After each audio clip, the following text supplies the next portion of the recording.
Hi friends, welcome to my channel. ನಾನು ನಿಮ್ಮ ಪ್ರೀತಿ ಅಶ್ವಿನಿ ಮಂಜುನಾಥ್ ಮಾತಾಡ್ತಾ ಇರೋದು. ಹೇಗಿದ್ದೀರಾ ಫ್ರೆಂಡ್ಸ್? ಎಲ್ಲ ಚೆನ್ನಾಗಿದ್ದೀರಾ ಅಂತ ತಿಳ್ಕೊಳ್ತೀನಿ.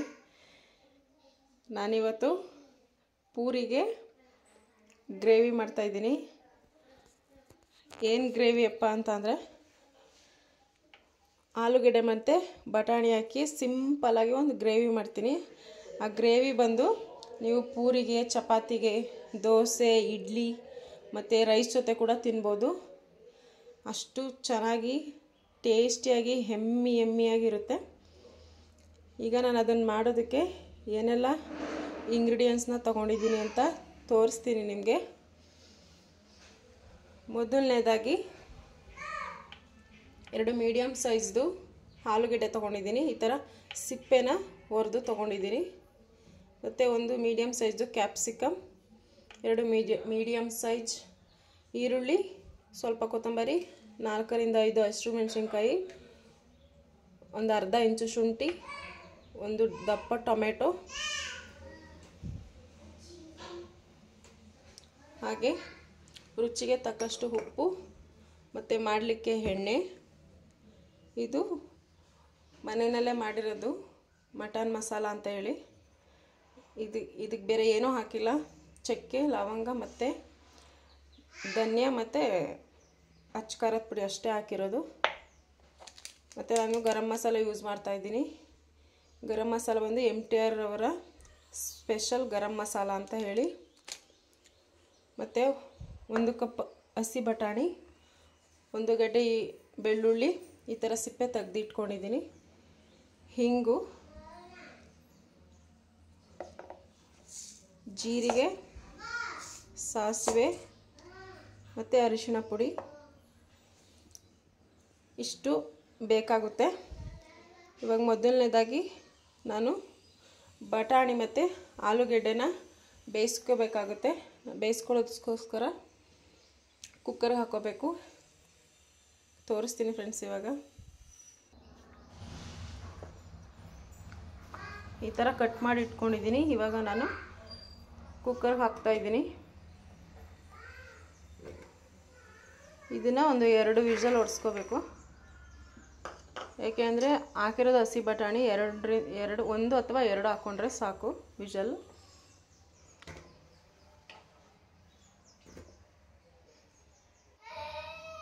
ಇದಕ್ಕೆ ಇವಾಗ ಒಂದು 1/4 ಟೀ ಸ್ಪೂನು ಅರಿಶಿಣ ಹಾಕ್ತಾಯಿದ್ದೀನಿ.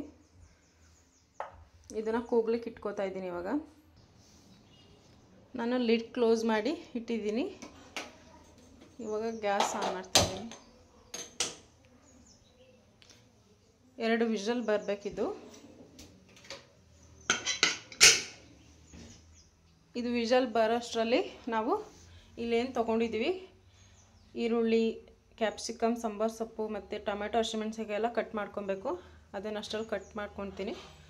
ಸಾರಿ ಫ್ರೆಂಡ್ಸ್, ಕಟ್ ಮಾಡೋದೆಲ್ಲ ತೋರ್ಸೋಕ್ಕೆ ಆಗ್ತಾಯಿಲ್ಲ, ಒಬ್ಬಳೇ ವಿಡಿಯೋ ಮಾಡ್ತಾ ಇರೋದ್ರಿಂದ.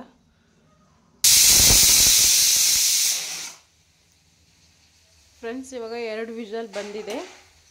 ಈಗ ನಾನು ಸ್ಟವ್ ಆಫ್ ಮಾಡ್ಕೊತಾ ಇದ್ದೀನಿ. ಇದು ಹಾರಲಿಕ್ಕೆ ಒಂದು 5 ನಿಮಿಷನಾದರೂ ಟೈಮ್ ಬೇಕು. ಅಷ್ಟರಲ್ಲಿ ನಾನು ಇಲ್ಲಿ ನೋಡಿ ಫ್ರೆಂಡ್ಸ್, ನಾನು ಆಗಲೇ ಹೇಳ್ದಂಗೆ ಇದೆಲ್ಲ ಕಟ್ ಮಾಡಿ ಇಟ್ಕೊಂಡಿದ್ದೀನಿ. ಶುಂಠಿನ ಜಜ್ಜಿಟ್ಕೊಂಡಿದ್ದೀನಿ. ಇವಾಗ ಇದನ್ನು ಹೇಗೆ ಮಾಡೋದು ಅಂತ ತೋರಿಸ್ತೀನಿ ಫ್ರೆಂಡ್ಸ್. ನಾನಿವಾಗ ಗ್ಯಾಸ್ ಮೇಲೆ ಒಂದು ಪ್ಯಾನ್ ಇಟ್ಕೊಂಡಿದ್ದೀನಿ. ಅದಕ್ಕೆ ಇವಾಗ ಕಾಯಕ್ಕೆ ಇಟ್ಟಿದ್ದೀನಿ. ಈಗ ಎಣ್ಣೆ ಹಾಕ್ಕೊಳ್ತಾ ಇದ್ದೀನಿ. ಎಣ್ಣೆ ಒಂದು 50 ಗ್ರಾಮ್ ಸಾಕು. ಇಷ್ಟು ಸಾಕು ಫ್ರೆಂಡ್ಸ್, 50 ಗ್ರಾಮ್ ಇದೆ ಇದರಲ್ಲಿ. ಎಣ್ಣೆ ಬಿಸಿ ಆದ ನಂತರ ಸಾಸಿವೆ ಹಾಕ್ಕೊಬೇಕು. ಇವಾಗ ಎಣ್ಣೆ ಬಿಸಿಯಾಗಿದೆ. ಎಣ್ಣೆ ಬಿಸಿಯಾದ ನಂತರ ನೀವು ಸ್ಟವ್ನ ಮೀಡಿಯಮ್ ಫ್ಲೇಮಲ್ಲಿ ಇಟ್ಕೋಬೇಕು, ಇಲ್ಲ ಅಂತಂದರೆ ಸೀದೋಗ್ಬಿಡುತ್ತೆ. ನೋಡಿ, ಸಿಡಿತಾ ಇದೆ ಕಾದಿದೆ ಎಣ್ಣೆ. ಇದು ಚಟಪಟ ಅಂತ ಸಿಡಿಯೋ ಟೈಮಲ್ಲಿ ನಾವು ಜೀರಿಗೆ ಹಾಕೋಬೇಕು. ಜೀರಿಗೆನ ಜೊತೆಲೇ ಹಾಕ್ಕೊಂಡ್ರೆ ಜೀರಿಗೆ ಬೇಗ ಸೀದೋಗ್ಬಿಡುತ್ತೆ. ಅದಕ್ಕೋಸ್ಕರ ನಾನು ಈಗ ಹಾಕ್ತಾಯಿದ್ದೀನಿ. ಚಿಟಪಟ ಅಂತ ಸಿಡಿದಿದೆ. ಈ ಟೈಮಲ್ಲಿ ಕಟ್ ಮಾಡಿ ಇಟ್ಕೊಂಡಿರೋ ಬೆಳ್ಳುಳ್ಳಿ ಹಾಕ್ತಾಯಿದ್ದೀನಿ. ಬೆಳ್ಳುಳ್ಳಿ ಸ್ವಲ್ಪ ಫ್ರೈ ಆಗಬೇಕು.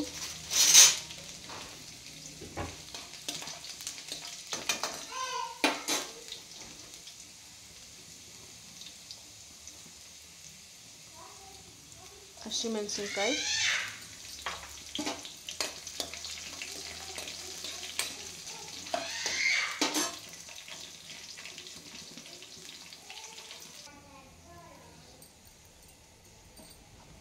ಇದು ಫ್ರೈ ಆಗಿದೆ. ಈ ಟೈಮ್ನಲ್ಲಿ ಈರುಳ್ಳಿ ಹಾಕೊತಾ ಇದ್ದೀನಿ. ಈರುಳ್ಳಿನ ಫ್ರೈ ಮಾಡಬೇಕಾದ್ರೆ ಹೈ ಫ್ಲೇಮಲ್ಲಿ ಇಟ್ಟು ಫ್ರೈ ಮಾಡಬೇಕು. ಈರುಳ್ಳಿ ಸ್ವಲ್ಪ ಬೇಗ ಸಾಫ್ಟ್ ಆಗಬೇಕು ಅಂದರೆ ಸ್ವಲ್ಪ ರುಚಿ ಆಗಬೇಕು. ಹಾಕ್ತಾಯಿದ್ದೀನಿ.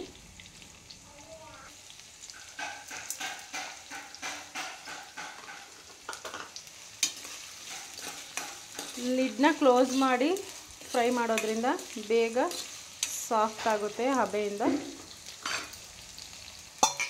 ನೀವು ನೋಡ್ತಾ ಇರ್ಬೋದು, ನಾನು ಲಿಡ್ ಕ್ಲೋಸ್ ಮಾಡಿ ಫ್ರೈ ಮಾಡ್ಕೊತಾ ಇದ್ದೀನಿ.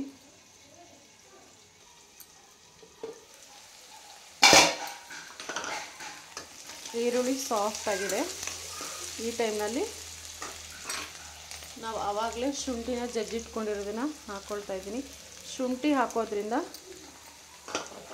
ಗ್ಯಾಸ್ಟ್ರಿಕ್ ಬರೋದಿಲ್ಲ. ನಾವು ಬಟಾಣಿ ಮತ್ತು ಆಲೂಗಡ್ಡೆ ಅದೆಲ್ಲ ವಾಯು ಪದಾರ್ಥ ಅಲ್ವಾ, ಅದಕ್ಕೋಸ್ಕರ ಶುಂಠಿ ಹಾಕಿದ್ರೆ ಗ್ಯಾಸ್ಟ್ರಿಕ್ ಆಗೋದಿಲ್ಲ ಅಂತ ಹೇಳಿ.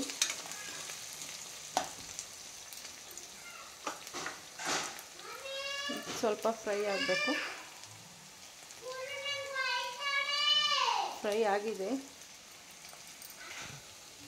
ನಾನಿವಾಗ ಕ್ಯಾಪ್ಸಿಕಮ್ ಹಾಕೋತಾ ಇದ್ದೀನಿ. ಕ್ಯಾಪ್ಸಿಕಮ್ ಹಾಕೋದ್ರಿಂದ ಈ ಗ್ರೇವಿಗೆ ಡಬಲ್ ಟೇಸ್ಟ್ ಕೊಡುತ್ತೆ. ಮತ್ತು ಕ್ಯಾಪ್ಸಿಕಮ್ ಈ ಎಣ್ಣೆನಲ್ಲೇ ಫ್ರೈ ಆಗಬೇಕು ಚೆನ್ನಾಗಿ. ಅರ್ಧ ಫ್ರೈ ಆಗಿ ಇನ್ನು ಅರ್ಧ ಫ್ರೈ ಆಗಲಿಲ್ಲ ಅಂದರೆ ಗ್ರೇವಿ ಹಸಿ ಹಸಿ ಥರ ಸ್ಮೆಲ್ ಬರುತ್ತೆ, ತಿನ್ನೋದಕ್ಕಷ್ಟು ಚೆನ್ನಾಗಿರೋಲ್ಲ.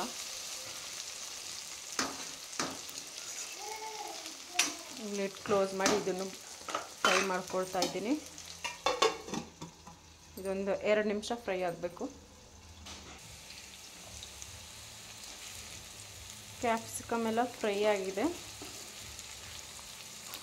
ಈ ಟೈಮ್ನಲ್ಲಿ ನಾವು ಟೊಮೆಟೊ ಹಾಕ್ಕೊತಾ ಇದ್ದೀನಿ.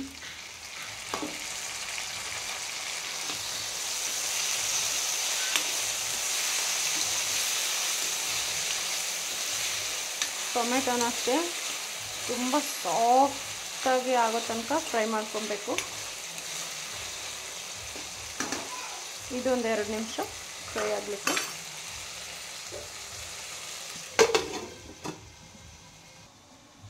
ನಾನು ಆವಾಗಲೇ ಬಟಾಣಿ ಮತ್ತು ಆಲೂಗಡ್ಡೆನ ಕೂಗಿಸ್ಕೊಂಡಿದ್ದೆ. ಇವಾಗ ಅದು ವೆಯ್ಟ್ ರಿಲೀಸ್ ಆಗಿದೆ. ಈ ಟೈಮಲ್ಲಿ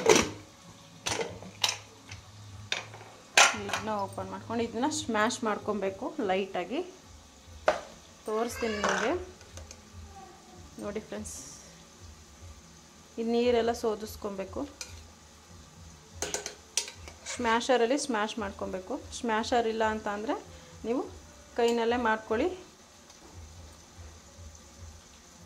ನೋಡಿ, ಹಿಂಗೆ ಕಟ್ ಮಾಡಿದ್ರೆ ಈ ಥರ ಸಾಫ್ಟಾಗಿ ಕಟ್ಟಬೇಕು. ಆ ಥರ ಕನ್ಸಿಸ್ಟೆನ್ಸಿ ಇದ್ದರೆ ಅದು ಚೆನ್ನಾಗಿ ಬೆಂದಿದೆ ಅಂತ ಅರ್ಥ. ನಾನು ಇದನ್ನು ಪ್ಲೇಟ್ಗೆ ಹಾಕ್ಕೊತಾ ಇದ್ದೀನಿ ಸ್ಮ್ಯಾಶ್ ಮಾಡಲಿಕ್ಕೆ. ನೀರನ್ನ ಸೋದಿಸ್ಕೊಂಡು ನೋಡ್ತಾ ಇರ್ಬೋದು, ನಾನು ಸ್ಮ್ಯಾಶ್ ಮಾಡ್ತಾಯಿದ್ದೀನಿ. ನೋಡಿ, ಈ ಥರ ಸ್ಮ್ಯಾಶ್ ಮಾಡಿಕೊಂಡು ಸ್ವಲ್ಪ ಪ್ರೆಸ್ ಮಾಡಿದ್ರೆ ಸಾಕು, ಸ್ಮ್ಯಾಶ್ ಆಗುತ್ತೆ.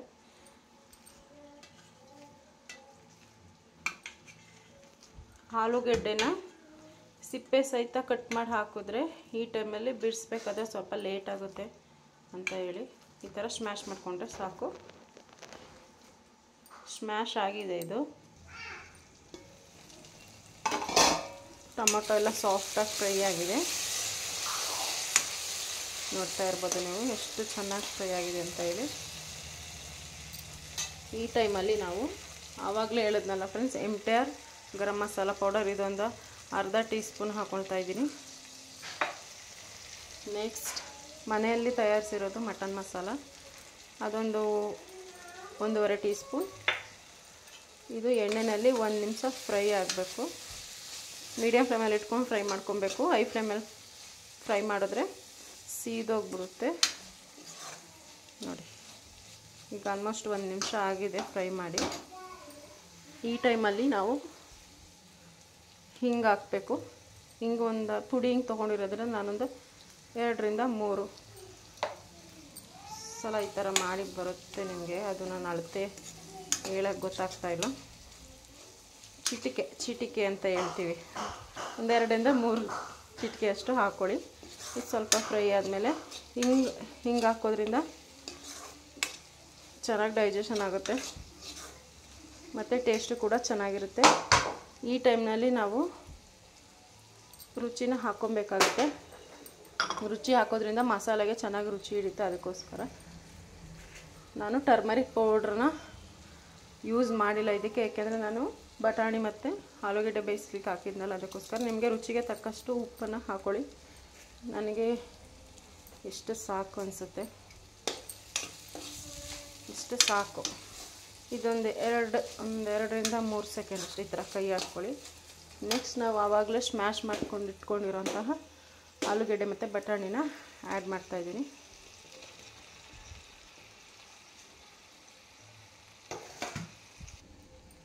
ಇದು 1 ನಿಮಿಷ ಈ ಥರ ಮಿಕ್ಸ್ ಮಾಡಿಕೊಂಡು ಮಸಾಲೆ ಎಲ್ಲ ಮಿಕ್ಸ್ ಮಾಡಿಕೊಂಡ್ರೆ ನೀಟಾಗಿ 1 ನಿಮಿಷ ಎಲ್ಲ ಚೆನ್ನಾಗಿ ಹೀರ್ಕೊಳ್ಳುತ್ತೆ ಮತ್ತು ರುಚಿ ಕೂಡ ನೀಟಾಗಿ ಎಳ್ಕೊಳ್ಳುತ್ತೆ ಅಂತ ಹೇಳ್ತೀನಿ.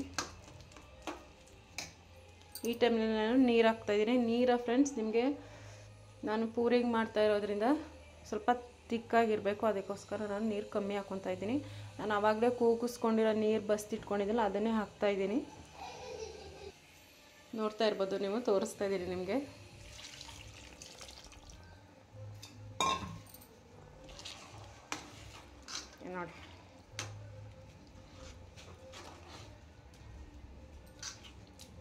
ನೋಡಿ ಫ್ರೆಂಡ್ಸ್, ಕಲರ್ ಹೇಗೆ ಕಾಣಿಸ್ತಾ ಇದೆ. ಶೈನಿಂಗ್ ಕೂಡ ಎಷ್ಟು ಚೆನ್ನಾಗಿದೆ. ಇಷ್ಟು ಸಾಕು ಪೂರಿಗೆ. ಗ್ರೇವಿ ಕನ್ಸಿಸ್ಟೆನ್ಸಿ ಇಷ್ಟಿದ್ರೆ ಸಾಕಾಗುತ್ತೆ. ಇದು ಜಾಸ್ತಿ ಏನು ಬಾಯ್ಲ್ ಮಾಡೋ ಅವಶ್ಯಕತೆ ಇಲ್ಲ. 1-2 ನಿಮಿಷ ಬಾಯ್ಲ್ ಮಾಡಿಕೊಂಡ್ರೆ ಸಾಕು. ತುಂಬ ಚೆನ್ನಾಗಿರುತ್ತೆ, ಟೇಸ್ಟಿಯಾಗಿರುತ್ತೆ. ನೀವು ಮನೇಲಿ ಮಾಡ್ಕೊಂಡು ತಿನ್ನಿ. ನಾನು ನೆಕ್ಸ್ಟು ಪೂರಿ ಮಾಡ್ಕೊತೀನಿ. ಪೂರಿನ ತೋರ್ಸೋಕ್ಕಾಗ್ತಾಯಿಲ್ಲ ಫ್ರೆಂಡ್ಸ್. ನೆಕ್ಸ್ಟ್ ವಿಡಿಯೋದಲ್ಲಿ ಪೂರಿನ ಹೇಗೆ ಎಣ್ಣೆಗೆ ಹಾಕಿದಾಗ ಉಬ್ಬುತ್ತೆ, ಏನು ಸಾಮಗ್ರಿಗಳನ್ನ ಹಾಕಿದ್ರೆ ಚೆನ್ನಾಗಿ ಪೂರಿ ಉಬ್ಬೋ ಥರ ಬರುತ್ತೆ ಅಂತ ನಾನು ನಿಮಗೆ ತೋರಿಸ್ತೀನಿ. ಇದು 1-2 ನಿಮಿಷ ಆಗಬೇಕು.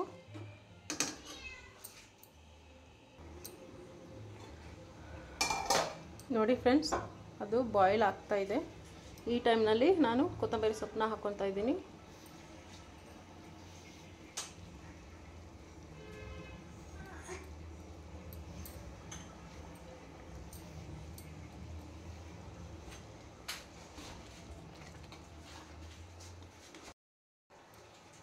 ನೆಕ್ಸ್ಟ್ ಸರ್ವ್ ಮಾಡ್ತೀನಿ ಫ್ರೆಂಡ್ಸ್.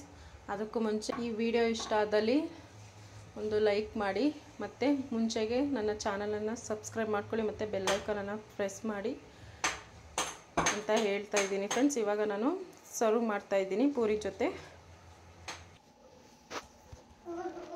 ನೋಡಿ ಫ್ರೆಂಡ್ಸ್, ಸರ್ವ್ ಮಾಡಿದ್ದೀನಿ ಪೂರಿ. ನೋಡಿ ಫ್ರೆಂಡ್ಸ್, ಹೇಗೆ ಉಬ್ಬಿದೆ ಅಂತೇಳಿ ಗೊತ್ತಾಗ್ತಾ ಇದೆ. ಈ ಥರ ಪೂರಿ ಮಾಡೋದು ನೆಕ್ಸ್ಟ್ ಟೈಮ್ ನಾನು ತೋರಿಸ್ಕೊಡ್ತೀನಿ. ಈ ವಿಡಿಯೋ ಇಷ್ಟ ಆದಲ್ಲಿ ಒಂದು ಲೈಕ್ ಮಾಡಿ ಫ್ರೆಂಡ್ಸ್, ಹಾಗೆ ಶೇರ್ ಕೂಡ ಮಾಡಿ. ನೀವು ಮನೆಯಲ್ಲಿ ಟ್ರೈ ಮಾಡಿ, ನನ್ನ ಚಾನಲನ್ನು ಫಸ್ಟೇ ಸಬ್ಸ್ಕ್ರೈಬ್ ಮಾಡ್ಕೊಳ್ಳಿ ಅಂತ ಹೇಳ್ತಾ ಈ ವಿಡಿಯೋನ ನಾನು ಇಲ್ಲಿಗೆ ಮುಗಿಸ್ತಾ ಇದ್ದೀನಿ. ನೆಕ್ಸ್ಟ್ ವಿಡಿಯೋದಲ್ಲಿ ಸಿಗ್ತೀನಿ friends. Bye bye friends, see you soon.